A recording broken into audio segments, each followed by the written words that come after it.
Numa determinada cidade, pesquisou-se durante um ano a ocorrência do número de casos de certa doença, encontrando-se os casos representados no gráfico abaixo. É verdade que... Temos 4 afirmativas, vamos ver qual a verdadeira. Note que esse gráfico tem em seu eixo vertical o número de casos, que é o número de casos de certa doença, indicado no enunciado, e no eixo horizontal o mês, janeiro, fevereiro, março, abril, até dezembro. Marcamos aqui, inicialmente, o primeiro semestre. Note que a opção A faz uma afirmativa sobre o segundo semestre. Então temos aqui o primeiro semestre, isto é, os primeiros 6 meses do ano, e o segundo semestre. O total de casos registrados no segundo semestre foi de 4.000. Vamos ver então quantos casos houve no segundo semestre. Em julho, em agosto, em setembro, em outubro, em novembro e em dezembro. Esses são os meses que compõem o segundo semestre. Vamos somar então aqui as 6 parcelas, cada uma delas relativa ao número de casos para cada mês. Note que o mês de julho teve 300 casos, entre 200 e 400, bem no meio do caminho, temos aqui o número 300. Essa mesma forma de leitura vai nos permitir obter o número de casos para todos os outros meses. Fazendo então a soma, para o segundo semestre, temos 300 casos para julho, como já mostramos, mais 700 casos para agosto, 700 casos, mais 600 casos para setembro, 600 casos, mais 1.000 casos para outubro, 1.000 casos, mais 700 casos para novembro,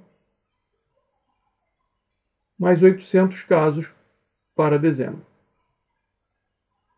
Essa soma dá 4.100, a letra A afirma 4.000, descartada a letra A, portanto.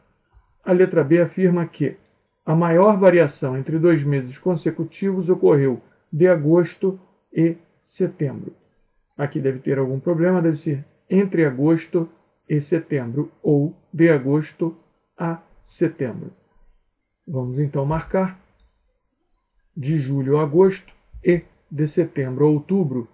As variações são essas aqui indicadas. Note, de julho a agosto foi de 300 para 700, o que dá uma variação de 400 casos.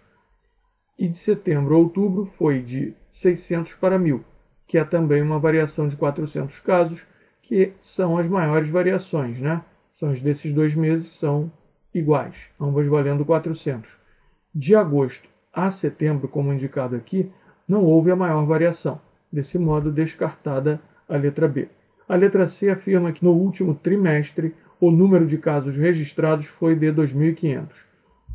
Primeiro trimestre, janeiro, fevereiro, março.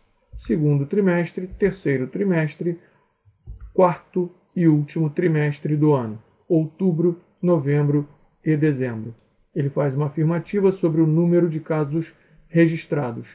Vamos então ver quantos foram. 1.000 casos, 700 casos e 800 casos em outubro, novembro e dezembro, respectivamente. Podemos então escrever que no quarto trimestre a soma foi de 1.000 mais 700, 1.700, mais 800, 2.500.